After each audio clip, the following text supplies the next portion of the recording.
যে সূর্য আমাদেরকে আলো দেয়, এই সূর্যের বয়স হচ্ছে 460 কোটি বছর। সুবহানাল্লাহ। 460 কোটি বছর ধরে সূর্যটাকে যিনি আলো দেওয়ার ক্ষমতা দিয়ে রাখছেন তিনি কে? আজকের বিজ্ঞান বলে সূর্যটা এমন এক জায়গা থেকে আমাদেরকে আলো দেয়, কোনদিন যদি সূর্য তার জায়গা থেকে 1 ইঞ্চি 1 সেন্টিমিটারের নিচের দিকে নেমে আসতে পারত, তাহলে সাথে সাথে গোটা পৃথিবী ব্লাস্ট হয়ে যেত, আগ্নেয়গিরির মতো ব্লাস্ট হয়ে গোটা পৃথিবী তছনছ হয়ে যেত। আবার সূর্য এখন যেখানে আছে, কোনদিন যদি তার 1 সেন্টিমিটার উপরের দিকে উঠে যেতে পারত, সারা পৃথিবী সাথে সাথে বরফ হয়ে যেত, ডিপ ফ্রিজ হয়ে যেত। তাইলে 460 কোটি বছর ধরে সূর্যটারে তার নিজস্ব জায়গায় যিনি ঘোরাচ্ছেন, ওই নিয়ন্ত্রণটা যিনি করেন, ওই নিয়ন্ত্রকের নাম কি? দুনিয়ার মানুষের নিয়ন্ত্রণে ভুল হয়, তবে আমার আল্লাহর নিয়ন্ত্রণে কোনো ভুল। সে আল্লাহ রাব্বুল আলামিন বলে, ও বান্দা শুনে নাও, দুনিয়ার মানুষ আমার ক্ষমতা সম্পর্কে জানে না। ওয়ামা কদারুল্লাহ হাক্কা কদরি ওয়াল আরদু জামিআন কবদাতুহু ইয়াওমাল কিয়ামাতি ওয়াস সামাওয়াতু মাতউইয়াতুম বিয়ামিনি। দুনিয়ার মানুষ আমি আল্লাহর কদর করতে জানে না, দুনিয়ার মানুষ আমার ক্ষমতা সম্পর্কে জানে না। এই জন্য ভাই আমি তোমারে বলি, অমুক নেতা তমুক নেতার পেছনে গোলামি করার চিন্তা বাদ দাও, কারণ তোমার নেতা আগে ছিল এখন নাই, আবার আগে ছিল না এখন আছে, আবার আজকে আছে তো কালকে নাই। তুমি এমন আল্লাহর গোলামি করো যেই আল্লাহ তাআলা সব সময় আছে না নাই। এরপরে আল্লাহ রাব্বুল আলামিন বলে, ও বান্দা শুনে নাও, আমি এমন আল্লাহ, লা তাখুযুহু সিনাতুন ওয়ালা নাওম। পড়েন, লা তাখুযুহু সিনাতুন ওয়ালা নাওম। আমি এমন আল্লাহ, আমার কোনো ঘুম নাই, কোনো তন্দ্রাও নাই। সুবহানাল্লাহ। আমরা যেমন ঘুমাই, আল্লাহর কি এমন ঘুমের দরকার আছে? কেন নাই? তার কারণ ঘুমের দরকার তার দুর্বলতা আছে যার, যার দুর্বলতা নাই তার ঘুমেরও কোনো দরকার। আর আধা ঘন্টা 1 ঘন্টার মধ্যে যদি আপনি ঘুমান, আর আধা ঘন্টা 1 ঘন্টার মধ্যেও যদি আপনি না ঘুমান, তাইলে আস্তে আস্তে দেখবেন শরীরটা ভাল লাগতেছে না, মাথাটা ঝিম মেরে আছে, ক্লান্ত হয়ে গেছেন। আবার একটু পরে যখন ঘুমায়া যাবেন, ফজরের সময় উঠবেন, দেখবেন আবার নতুন ভাবে কাজ করার মতো এনার্জি আপনার শরীরে আল্লাহ দিয়ে দিয়েছে। তাইলে আমাদের ঘুম বেশি আসে তখন, দুর্বলতা ঘাড়ে চাপে যখন। আল্লাহর ঘুমের দরকার কি? আমার আল্লাহর তো কোনো দুর্বলতা। মুসা আলাইহিস সালাম, যদিও এর বর্ণনা সম্পর্কে অনেকে অনেক কথা বলেছেন, সহিহ যায়িফ অনেক কথা বলেছেন। মুসা আলাইহিস সালাম একদিন আল্লাহরে বলে, আল্লাহ, আলা তানাম, আপনি ঘুমান না? আল্লাহ আপনি কেন ঘুমান না? না ঘুমাই আপনি থাকেন কেমনি? কারণ কাল্লামাল্লাহু মুসা তাকলিমা, মুসা সরাসরি কথা বলতে পারতো কার সাথে? সরাসরি হট লিংক। আর সরাসরি কথা বলার ক্ষমতা থাকলে 2-1টা প্রশ্ন তো করেই। আমার ভাই মুসা আলাইহিস সালাম মিশরে তোরে সাইনা জাবালে তোর ওই পাহাড়ে দাঁড়িয়ে আল্লাহর সাথে সরাসরি কথা বলতেন।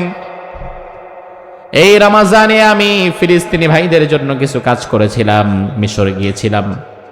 বাংলাদেশের পাশেই যেমন বর্ডার ইন্ডিয়া, মিশরের বর্ডারের পাশেই হচ্ছে ফিলিস্তিন, মধ্যখানে কাঁটাতারের বেড়া।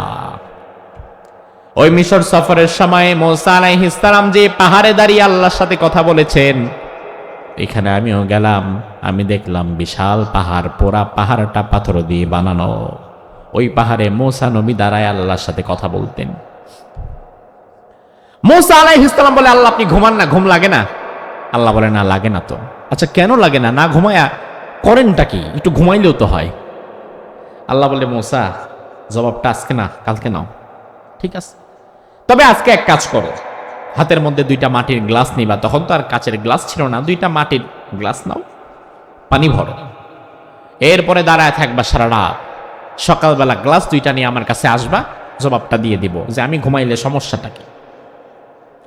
মুসা আলাইহিস সালাম এমন হাতের মধ্যে 2 হাতে 2টা গ্লাস নিয়ে দাঁড়িয়ে আছে। দাঁড়িয়ে আছে তো দাঁড়িয়ে আছে, আর কতক্ষণ দাঁড়ায় থাকা যায়? দাঁড়ায় আছে, অনেকটা সময় ধরে দাঁড়িয়ে আছে। দীর্ঘ সময় দাঁড়িয়ে থাকার পরে ঝিমুনি চলে আসছে। ঘুম না, ঝিমুনি। মানুষ ঘুমের আগে যে একটু ধাক্কা দেয়, ওই ধাক্কার চোটে ব্রেক ফিল হইয়া গ্লাস গেছে নিচে পড়ে। দুই হাতের দুই গ্লাস নিচে পড়ে একেবারে পানি সুদ্দা, গ্লাস সুদ্দা শেষ। সকালবেলায় মুসা চিন্তা করে যামু, আচ্ছা যাইতাও দেখি কি বলে। আল্লাহর সাথে কথা বলার সুযোগ থাকলে কে হাতছাড়া করে? আল্লাহ বলে, মূসা একা কেন, গ্লাস দুইটা কই? বলে, আল্লাহ গ্লাসও নাই পানিও নেই। গ্লাসও নাই পানিও, ওই যে নিয়ে দাঁড়াইছিলাম, হঠাৎ করে ঝিমুনি আসাতে গ্লাস দুইটা তো পড়ে গেছে, পানিও শেষ। আল্লাহ বলে, ও মূসা, 72টা গ্লাস তুমি একটা রাত ধরে রাখতে পারলা না। হালকা ঝিমুনির কারণে গ্লাসটা মাটিতে পড়ে পানি সব শেষ হয়ে গেল। গোটা আকাশ ও জমিনের কন্ট্রোলিং সিস্টেম, মনিটরিং সিস্টেম আমি আল্লাহর হাতে। আমি আল্লাহ যদি কোনোদিন ঘুমায়া যাই, তাহলে পৃথিবীটাও তো এরকম ধ্বংস হয়ে যাবে। আল্লাহু আকবার। এজন্য আমার ভাই, আমার আল্লাহ তাআলা এমন আল্লাহ, তার কোনো ঘুমের দরকার নাই। সে আল্লাহ রাব্বুল আলামিন বলছে, ও বান্দা,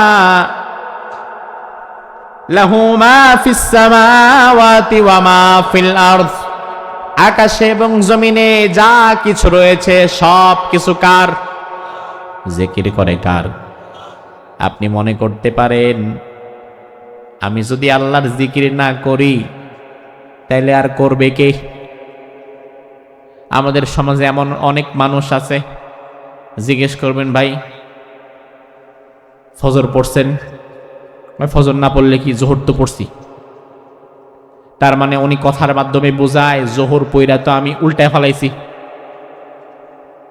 আমার ভাই, আপনি নামাজ না পড়লে, আপনি জিকির না করলে, আপনি আল্লাহকে ডাক না দিলে আমার আল্লাহর কোনো কিছু যায় আসে? কারণ আমার আল্লাহ বললেন, লাহু মা ফিস সামাওয়াতি ওয়া মা ফিল আরদ, আকাশে জমিনে যা আছে সব কার? এই সব কিছু কি জিকির করে নাকি করে না?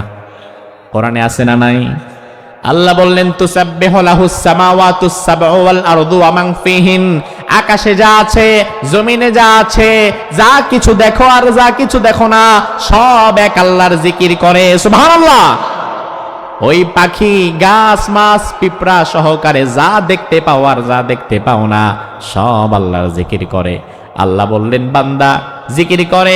এবার আপনি বলবেন, কই, আমার পাশেই না পিঁপড়া হাঁটাহাঁটি করে, গরু ডাক দেয়, ছাগল দৌড় দেয়, কুকুর দৌড় দেয়, বিড়াল চলে যায়, পাখি চলে যায়, পাখির কিচির মিচির, কুকুরের ঘেউ ঘেউ ডাক শুনি, জিকির তো শুনলাম না।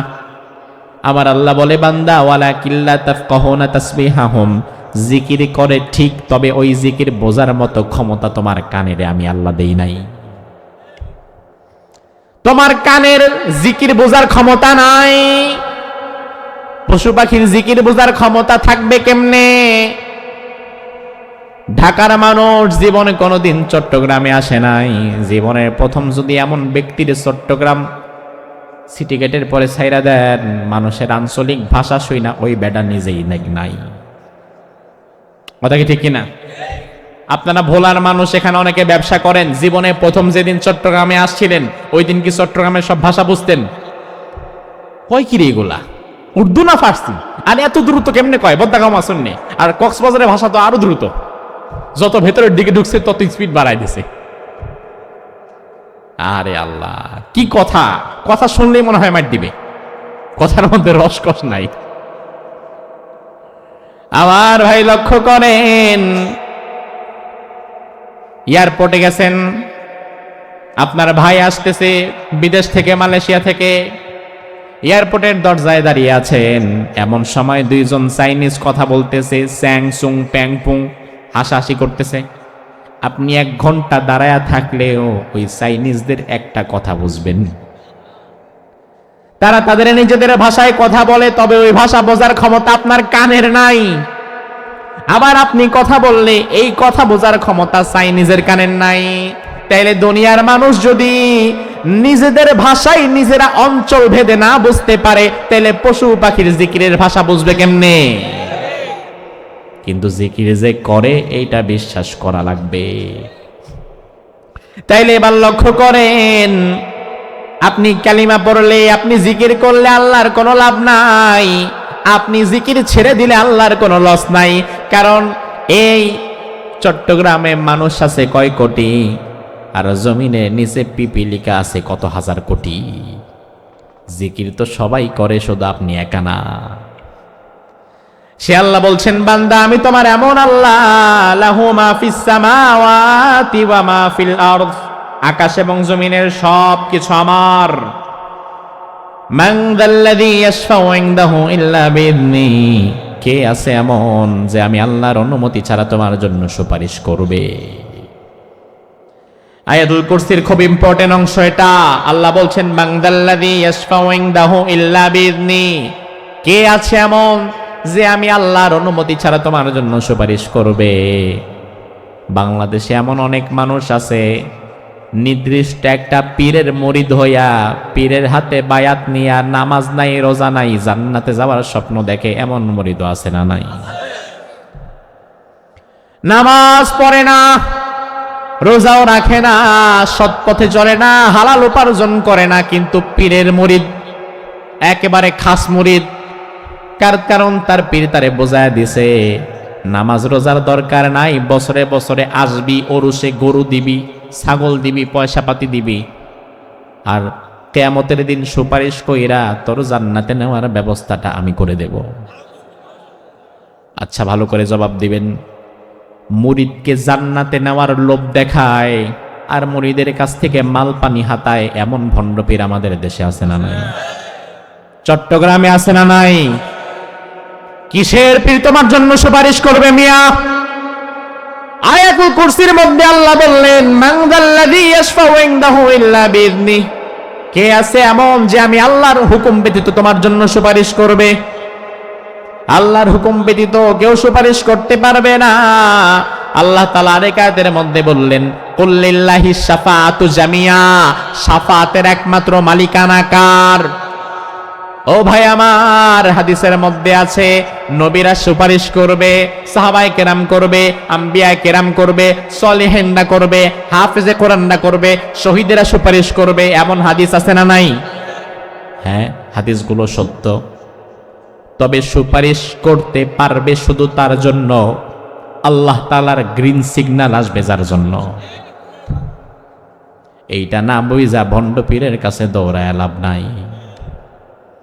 কারণ আল্লাহ তাআলার আরেক আয়াতের মধ্যে বললেন, যতগুলো কথা বলছি প্রত্যেকটা কথার সাথে কোরআনের আয়াত বলতেছি, মিলায় নিবেন।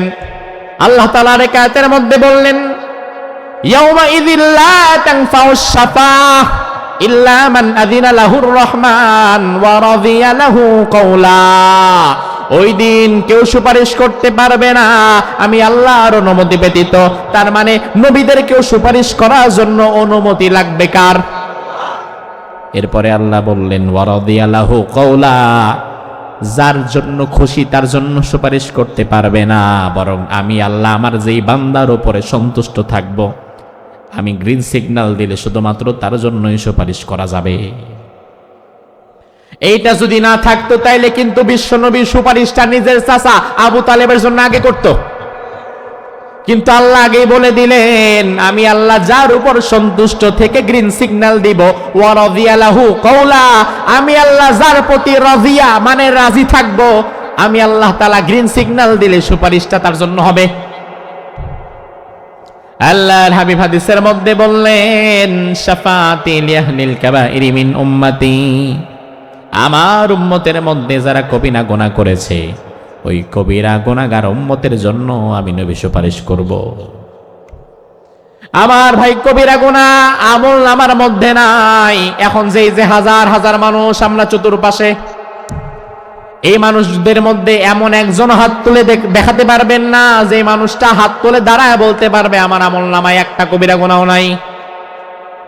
এমন আছে? এমন আল্লাহর ওলি আছেন? নাই। বিশ্বনবী এজন্যই বললেন, কবিরা গুনাহ থাকলেও আমি সুপারিশ করব, আমি নবী সুপারিশ করতে পারবো। আল্লাহর হাবিব আরেক হাদিসের মধ্যে বললেন, আতানি আতিম মিন ইনদি রাব্বি ফাখায়্যারানি বাইনা আন ইউদখিলা নিসফা উম্মতি আল জান্নাহ ওয়া বাইনাশ শাফাআহ ফাখতারতুশ শাফাআহ ওয়া হিয়া লিমান মাতা লা ইউশরিকু বিল্লাহি শাইআ। বিশ্বনবী বললেন, হঠাৎ একদিন দেখলাম আল্লাহর পক্ষ থেকে একজন ফেরেশতা আসলো আমার কাছে। ফেরেশতা কিন্তু নিজের মন মতো আসতে পারে না, ফেরেশতা আসে কার ইশারায়? কার ইশারায়? এমন না যে ভালো লাগতেছে না নবীর সাথে একটু গল্প করে আসি, না, বরং আল্লাহ তাআলা হুকুম দিলে ফেরেশতা আসে। ফেরেশতা আসলো, এসে বিশ্বনবীকে বলল, ইয়া রাসূলুল্লাহ, আল্লাহ তাআলা দুইটা অফার আপনাকে করেছেন। কয়টা অফার? কয়টা? তবে দুইটার দুইটাই গ্রহণ করা যাবে না, যে কোনো একটা নেওয়া লাগবে, একটা নিলে আরেকটা বাদ। এক নাম্বার হচ্ছে আল্লাহ তাআলা অফার করেছেন, কিয়ামত পর্যন্ত জমিনে আপনার যত হাজার হাজার কোটি উম্মত হবে, আপনি নবীর সম্মানে আপনার উম্মত হওয়ার কারণে বিনা হিসাবে আপনার উম্মতের অর্ধেক সংখ্যাকে আল্লাহ জান্নাত দিয়ে দিবেন। আরো জোরে কোন। অফারটা ভালো না খারাপ? কিন্তু যারা বুদ্ধিমান মানুষ তারা প্রথম অফারটা পায়াই নেয় না, বরং অপেক্ষা করে দেখি পরেরটা কি। আল্লাহর হাবিব বলেন, অফারটা তো সুন্দর, কারণ কিয়ামত পর্যন্ত কত হাজার হাজার হাজার কোটি উম্মত হবে আল্লাহ না ভালো জানে। এর মধ্যে যদি অর্ধেক উম্মত বিনা হিসাবে জান্নাতে চলে যায়, খারাপ কি? বিশ্বনবী বললেন, আচ্ছা পরের অফারটা কি বলো? ওই ফেরেশতা বললেন, পরের অফার হচ্ছে শাফাআহ। অর্ধেক উম্মতরে আল্লাহ জান্নাত দিবে না, বরং হিসাব কিতাব দিয়ে তারপরে জান্নাতে যাওয়া লাগবে। তবে হ্যাঁ, আপনাকে বিশেষ একটা পাওয়ার আল্লাহ দিবেন, ওটা হচ্ছে সুপারিশ। ওই সুপারিশ করে করে আপনি আপনার মতো জান্নাতে নিতে পারবেন। আল্লাহর হাবিব বললেন, ফাখতারতুশ শাফাআহ, আমি দ্বিতীয় অপশন সুপারিশ করাটাকে প্রাধান্য দিলাম, কারণ আমি নবীর বিশ্বাস অর্ধেক উম্মতরে জান্নাতে দেওয়ার চাইতে সুপারিশের ক্ষমতা যদি আল্লাহ আমারে দেয়, তাইলে আমি আরো বেশি জান্নাতে নিব। এবার আমার ভাই, আলোচনার শেষ প্রান্তে চলে আসছি। আমি প্রায় আপনাদের কাছে জবাব চাই, রাসূলের সুপারিশ, রাসূলের শাফাআত আপনাদের দরকার আছে না নাই? এখানে এমন একজন মানুষ থাকলে দাঁড়ান যে বলতে পারবে রাসূলের সুপারিশ আমার দরকার নাই, আমি আমার নিজের আমলে জান্নাতে যাব? একজনও আছে? যত বড় হুজুর হোক, হাজি হোক আর গাজী হোক, যেই হোক না কেন, রাসূলের সুপারিশ ছাড়া আমরা জান্নাতে যাওয়ার আশা করতে, বিশ্বনবীর সুপারিশ আমাদের দরকার। তবে আল্লাহর হাবিব হাদিসের শেষে বললেন, ফাখতারতুশ শাফাআহ, আমি সুপারিশটা গ্রহণ করলাম, ওয়া হিয়া লিমান মাতা লা ইউশরিক বিল্লাহি শাইআ, তবে আমি কেবলমাত্র আমার ওই উম্মতের জন্যই সুপারিশ করব, আমার যেই উম্মতেরা জীবনে কোনোদিন শিরিক করে নাই। এখন আপনি যদি নিজে শিরিকের গুনায় গুনাহগার হন, তাইলে গাছে কাঁঠাল গোফে তেল, সুপারিশের আশা করে লাভ নাই, কারণ নবী নিজেই বলে গেছে তোমার জন্য নবী সুপারিশ করবে না। আমার ভাই, এখন আমাদের সমাজে শিরিকের রমরমা ব্যবসা চলছে, কারণ ভণ্ড পীরের মাজার আছে, যেখানে শিরিক আছে। চট্টগ্রামের মানুষের ঈমান কেড়ে নেওয়া খুব সহজ, কারণ এই দেশের মানুষ, এই অঞ্চলের মানুষ স্বাভাবিকত ঈমানের প্রতি, ইসলামের প্রতি তাদের ভালোবাসা বেশি। ইসলামের প্রতি চট্টগ্রামের মানুষের আবেগ বেশি, বিবেক কম।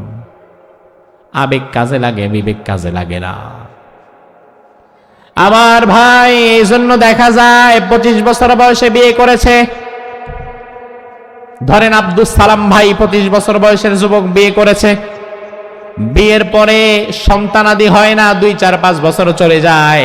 মসজিদে আসে, নামাজ পড়ে, সেজদা দেয়, দোয়া করে, হুজুরের কাছেও দোয়া চায়।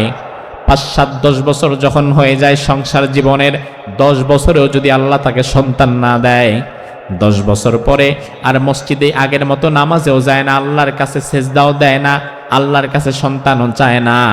10 বছর পরে আরেক বন্ধুর কুপরামর্শ শুনে মাজারের কাছে গিয়া মান্নত কইরা এরপরে মাজারওয়ালার কাছে সন্তান চায়। মাজারের কাছে গিয়ে সন্তান চায় এমন মানুষ আছে না নাই? মাজারের কাছে গিয়ে বলে, বাবা আমার মনের আশা পূরণ করে দাও, এই দাও সেই দাও। অথচ মাজারে যে শুয়ে আছে সে জীবিত না মৃত? ওই মাজারওয়ালা তোমারে কেমনে দিবে ভাই? ওই মাজারওয়ালার নিজেরই তো নিজের কিছু দেওয়ার আর ক্ষমতা নাই। এর উপরে আমার ভাই আরেক কথা হচ্ছে, সন্তান দেওয়ার মালিক কে? শাহজালাল নাকি আল্লাহ? জোরে বলেন, সন্তান দেওয়ার মালিক কি বাইজিদ বোস্তামি নাকি আল্লাহ? কোরআনে আছে না নাই? আল্লাহ বললেন, লিল্লাহি মুলকুস সামাওয়াতি ওয়াল আরদ ইয়াখলুকু মা ইয়াশা ইয়াহাবু লিমান ইয়াশাউ ইনাসা ওয়া ইয়াহাবু লিমান ইয়াশাউ যুকুর আও ইউযাওয়িজুহুম যুকরানা ওয়া ইনাসা ওয়া ইয়াজআলু মান ইয়াশাউ আকিমা ইন্নাহু আলিমুন কাদির। সুবহানাল্লাহ বলেন। আল্লাহ বললেন, ও বান্দা শুনে নাও, সন্তান দেওয়ার মালিক আমি আল্লাহ তাআলা। আমি আল্লাহ যারে চাই তারে পুত্র দেই, আবার যারে চাই তারে কন্যা দেই, যারে চাই তারে পুত্রও দেই কন্যাও দেই, আবার যারে চাই না তারে ছেলেও দেই না, মেয়েও দেই না, কন্যাও দেই না, পুত্রও দেই না, কিছুই দেই না। ক্ষমতা কার? তাইলে চাইতে হবে কার কাছে? এখন তুমি যখন অন্য কোনো মাজারওয়ালার কাছে গিয়ে বলো সন্তান দাও, তার মানে তুমি বোঝাও ওই মাজারওয়ালার ক্ষমতা আল্লাহর ক্ষমতার সমান। যে সূর্য আমাদেরকে আলো দেয়, এই সূর্যের বয়স হচ্ছে 460 কোটি বছর। সুবহানাল্লাহ। 460 কোটি বছর ধরে সূর্যটাকে যিনি আলো দেওয়ার ক্ষমতা দিয়ে রাখছেন তিনি কে? আজকের বিজ্ঞান বলে সূর্যটা এমন এক জায়গা থেকে আমাদেরকে আলো দেয়, কোনদিন যদি সূর্য তার জায়গা থেকে 1 ইঞ্চি 1 সেন্টিমিটারের নিচের দিকে নেমে আসতে পারত, তাহলে সাথে সাথে গোটা পৃথিবী ব্লাস্ট হয়ে যেত।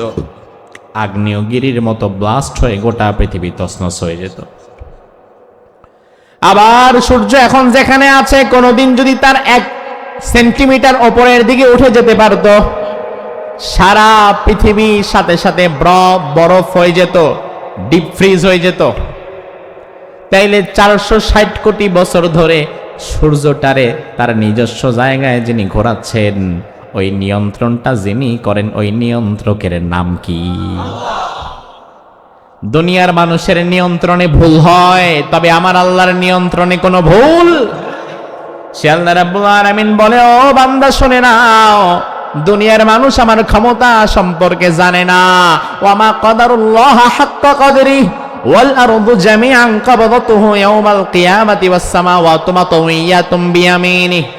দুনিয়ার মানুষ আমি আল্লাহর কদর করতে জানে না, দুনিয়ার মানুষ আমার ক্ষমতা সম্পর্কে জানে না। এই জন্য ভাই আমি তোমারে বলি, অমুক নেতা তমুক নেতার পেছনে গোলামি করার চিন্তা বাদ দাও। কারণ তোমার নেতা আগে ছিল এখন নাই, আবার আগে ছিল না এখন আছে, আবার আজকে আছে তো কালকে নাই। তুমি এমন আল্লাহর গোলামি করো যেই আল্লাহ তাআলা সব সময় আছে না নাই। এরপরে আল্লাহ রাব্বুল আলামিন বলে, ও বান্দা শুনে নাও, আমি এমন আল্লাহ, লা তাখুযুহু সিনাতুন ওয়ালা নাওম। পড়েন, লা তাখুযুহু সিনাতুন ওয়ালা নাওম। আমি এমন আল্লাহ, আমার কোনো ঘুম নাই, কোনো তন্দ্রাও নাই। সুবহানাল্লাহ। আমরা যেমন ঘুমাই, আল্লাহর কি এমন ঘুমের দরকার আছে?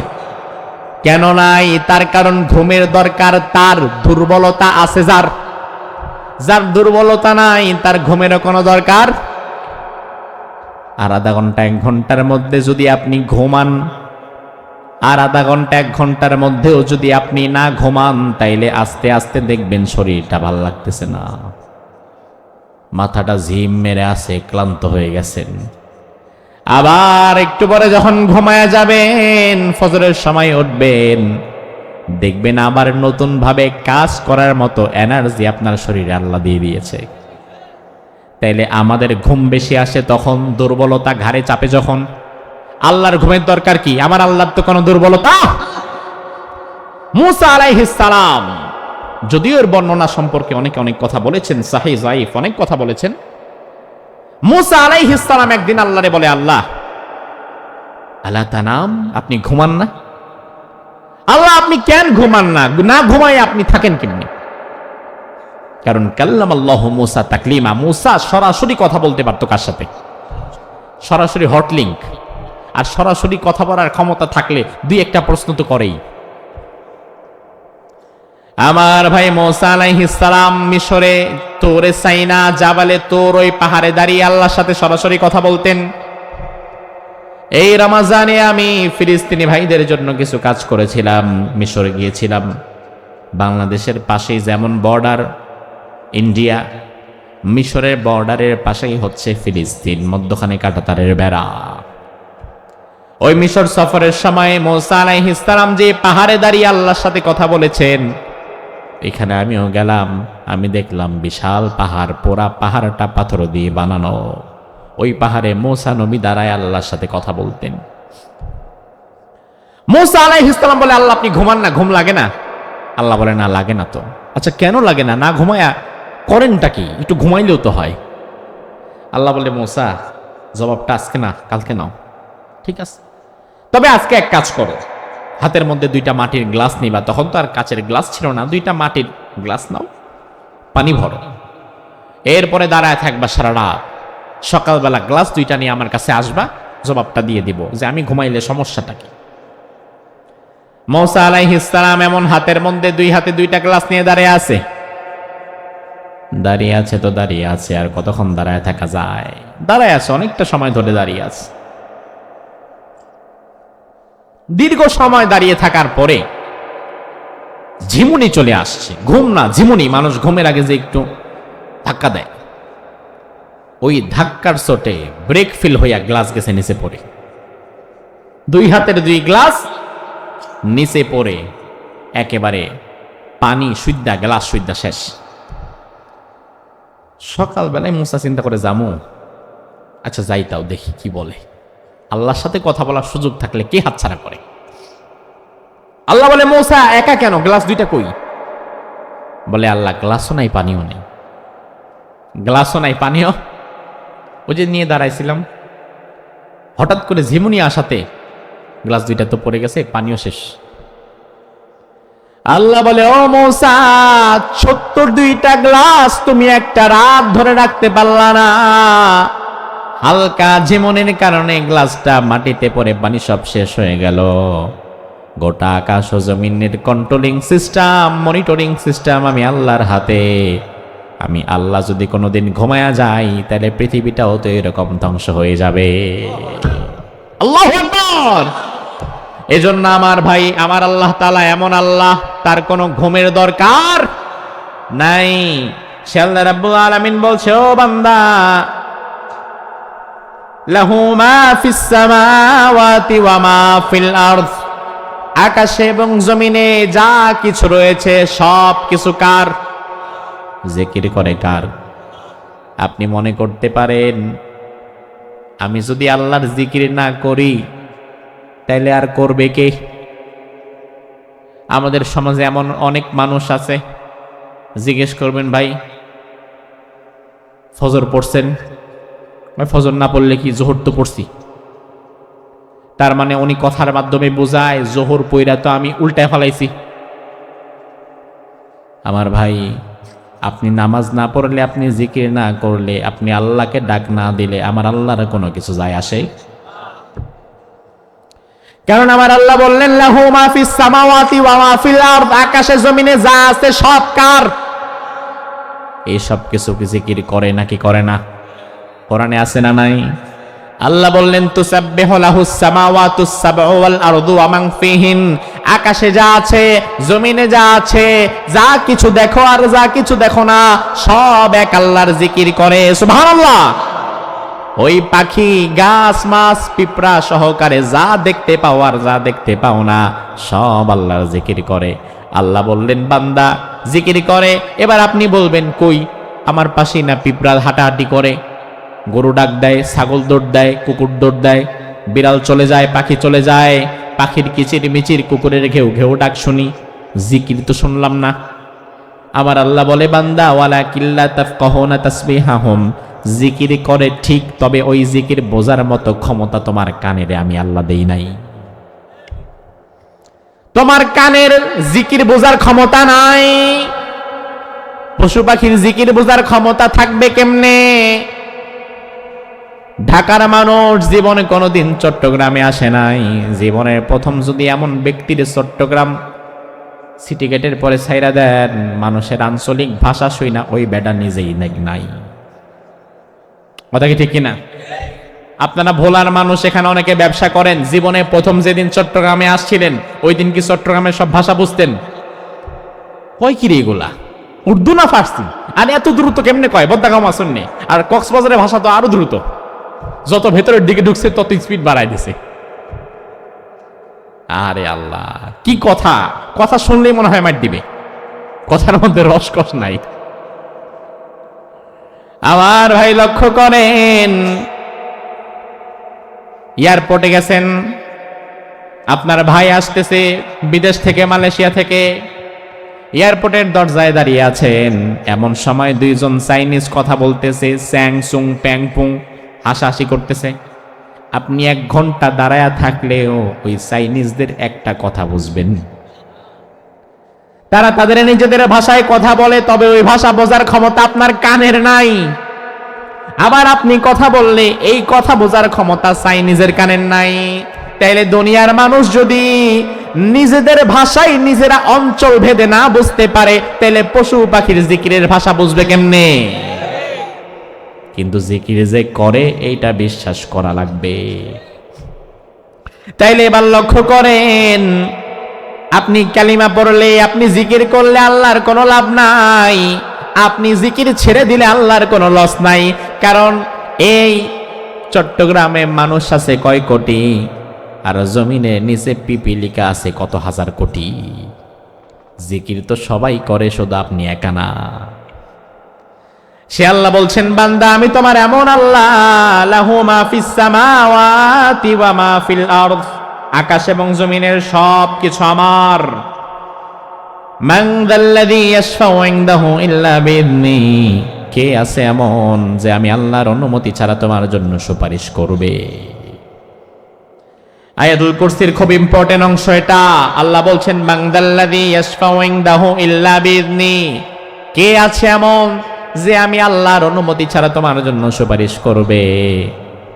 বাংলাদেশে এমন অনেক মানুষ আছে, নির্দিষ্ট একটা পীরের মুরিদ হইয়া পীরের হাতে বায়াত নিয়া নামাজ নাই, রোজা নাই, জান্নাতে যাওয়ার স্বপ্ন দেখে। এমন মুরিদ আছে না নাই? নামাজ পড়ে না, রোজাও রাখে না, সৎ পথে চলে না, হালাল উপার্জন করে না, কিন্তু পীরের মুরিদ, একেবারে খাস মুরিদ। কারণ তার পীর তারে বোঝায় দিছে, নামাজ রোজার দরকার নাই, বছরে বছরে আসবি, ওরুসে গরু দিবি, ছাগল দিবি, পয়সা পাতি দিবি, আর কিয়ামতের দিন সুপারিশ কইরা তোর জান্নাতে নেওয়ার ব্যবস্থাটা আমি করে দেব।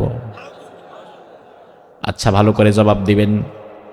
মুরিদকে জান্নাতে নেওয়ার লোভ দেখায় আর মুরিদের কাছ থেকে মাল পানি হাতায়, এমন ভণ্ড পীর আমাদের দেশে আছে না নাই? চট্টগ্রামে আছে না নাই? কিসের পীর তোমার জন্য সুপারিশ করবে মিয়া? আয়াতুল কুরসির মধ্যে আল্লাহ বললেন, মান যাল্লাযী ইয়াশফাউ ইনদাহু ইল্লা বিইذনি, কে আছে এমন যে আমি আল্লাহর হুকুম ব্যতীত তোমার জন্য সুপারিশ করবে? আল্লাহর হুকুম ব্যতীত কেউ সুপারিশ করতে পারবে না।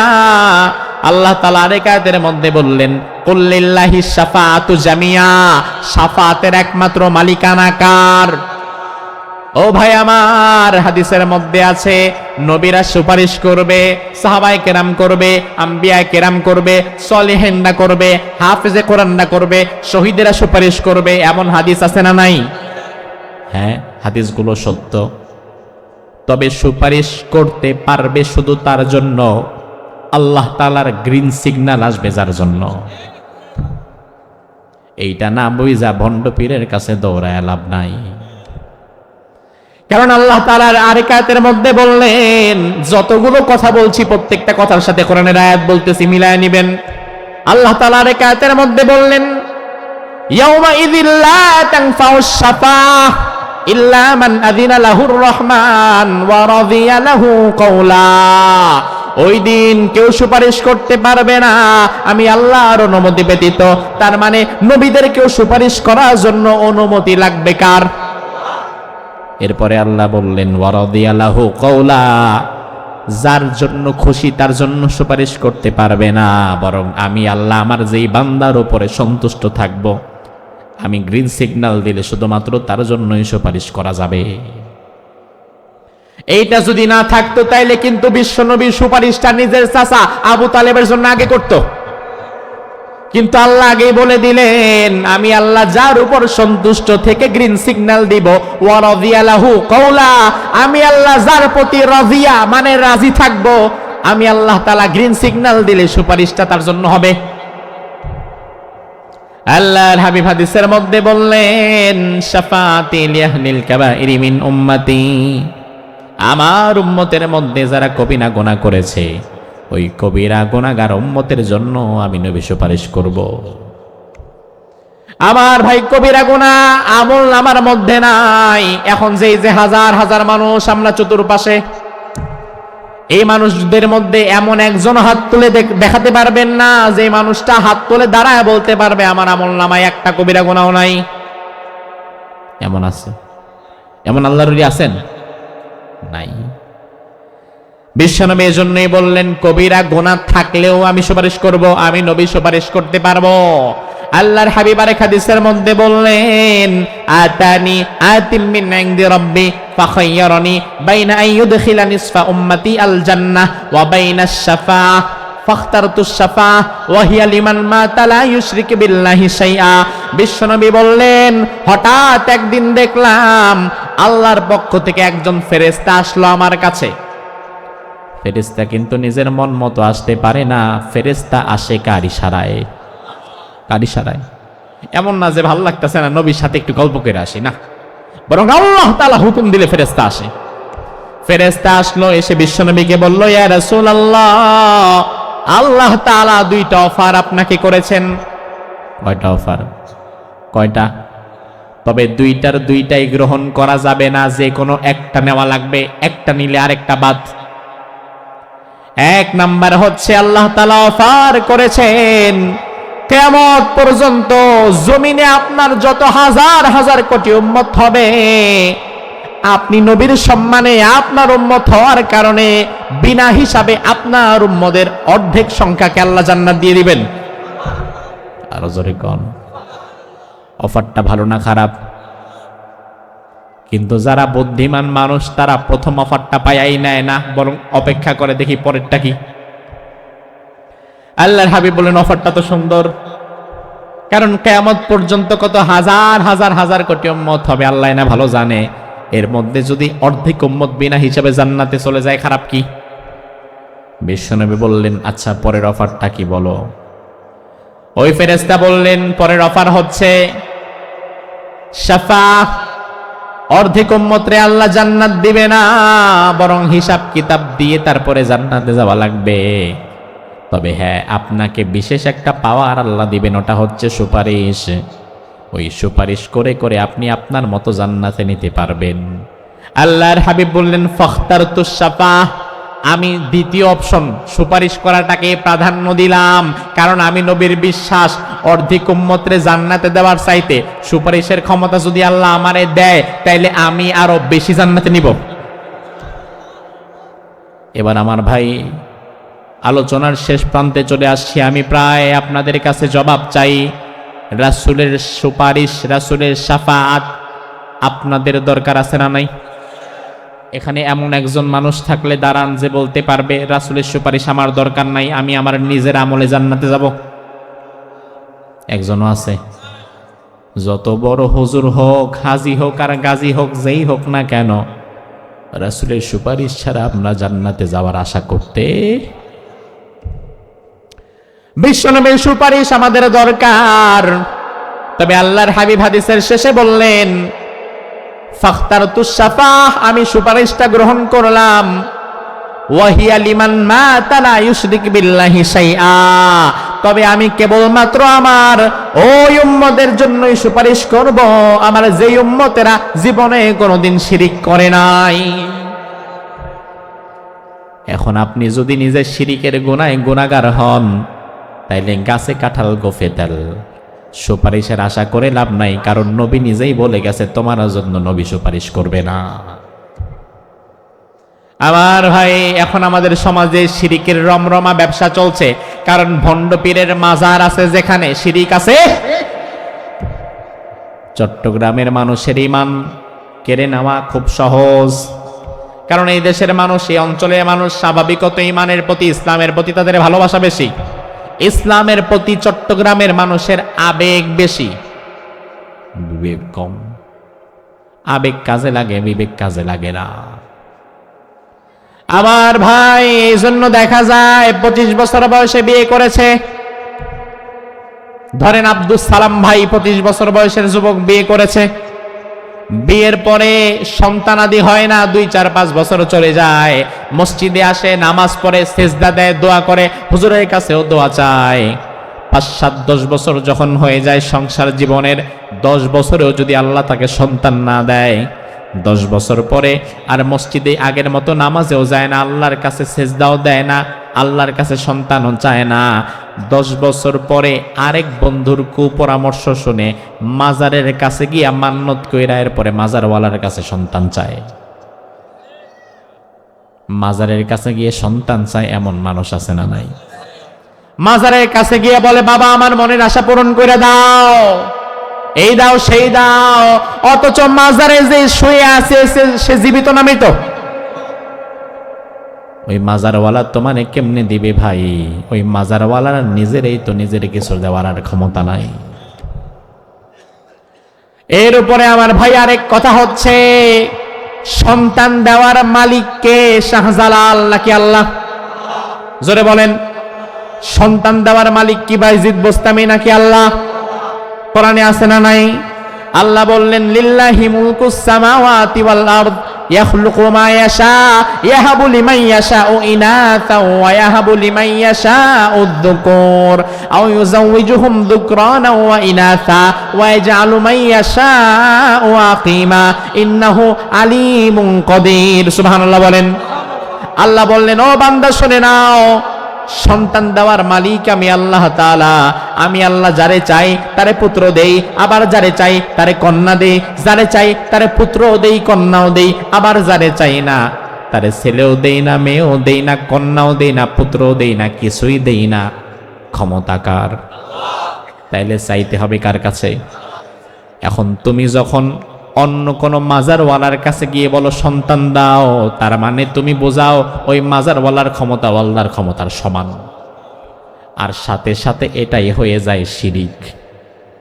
আর এমন একটা শিরিক যদি জীবনে করতে পারো, বিশ্বনবী বললেন ওই ব্যক্তির জন্য আমি নবী সুপারিশ করব না। ও মুসলমান সাবধান, শিরিক করে ঈমান হারাবা না। এবার আপনি বলবেন, হুজুর আল্লাহ বাঁচাইছে, আমার পোলামাইয়ার অভাব নাই, মাজারে আমার যাওয়া লাগে না। মাজারে যাওয়া লাগে না, এমনি পোলামাইয়া অনেক। তবে ভাই, বাংলাদেশের মানুষ ঈমান হারায় এক একজন এক এক ঘাটে। সবাই এক জায়গায় ঈমান হারায় না। আপনি হয়তো মাজারে গিয়ে শিরিক করেন না, কিন্তু আপনি এমন এক রাজনৈতিক দল করেন, আপনার দলের কেন্দ্রীয় নেতা আগামী দিন চট্টগ্রাম শহরে আসছে, বিশাল সমাবেশ, লক্ষ লক্ষ মানুষ উপস্থিত হয়েছে। যেহেতু আপনার দলের নেতা, কর্মী হিসাবে আপনারও তো দায়িত্ব আছে, আপনিও সেই সমাবেশে গেছেন।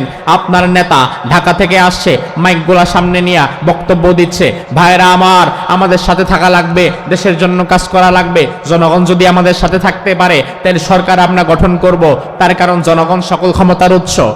পুরা কথা শুনে আপনি হাততালি দিলেন, সাব্বাস, একের বক্তব্য দিছে। আপনি বুঝে শুনে হাততালি দিছেন তো ভাই, আপনার নেতা যে কথাগুলো বলল সব কথার সাথে দ্বিমত করছি না। আপনার নেতা বলল দেশের জন্য কাজ করা লাগবে, সমস্যা নাই। আপনার নেতা বলল জনগণকে সাথে রাখতে হবে, তাও সমস্যা নাই। আপনার নেতা বলল আগামীতে সরকার আমরা গঠন করব, তাও সমস্যা নাই। কিন্তু নেতা যে শেষমেশ বলে গেল বক্তৃতার শেষে জনগণ সকল ক্ষমতার উৎস, এ কথার সাথে আমার আপত্তি। তার কারণ কোরআনে তো আল্লাহ তাআলা ভিন্ন কথা বলে। কোরআনে আল্লাহ রাব্বুল আলামিন বলেন, আন্নাল কুওয়াতা লিল্লাহি জামিআ, সমুদায় ক্ষমতার মালিক একজন, তিনি কে? আবার সূরা মুলকের শুরুতে আল্লাহ বললেন তাবারাকাল্লাযী বিয়াদিহিল মুলকু ওয়া হুয়া আলা কুল্লি শাইইন কাদির। সুমহান সেই আল্লাহ যার হাতে সকল ক্ষমতা। তাইলে সকল ক্ষমতার উৎস কি? জনগণ নাকি আল্লাহ? ও মুসলমান জবাব দাও, সকল ক্ষমতার উৎস কি জনগণ নাকি আল্লাহ?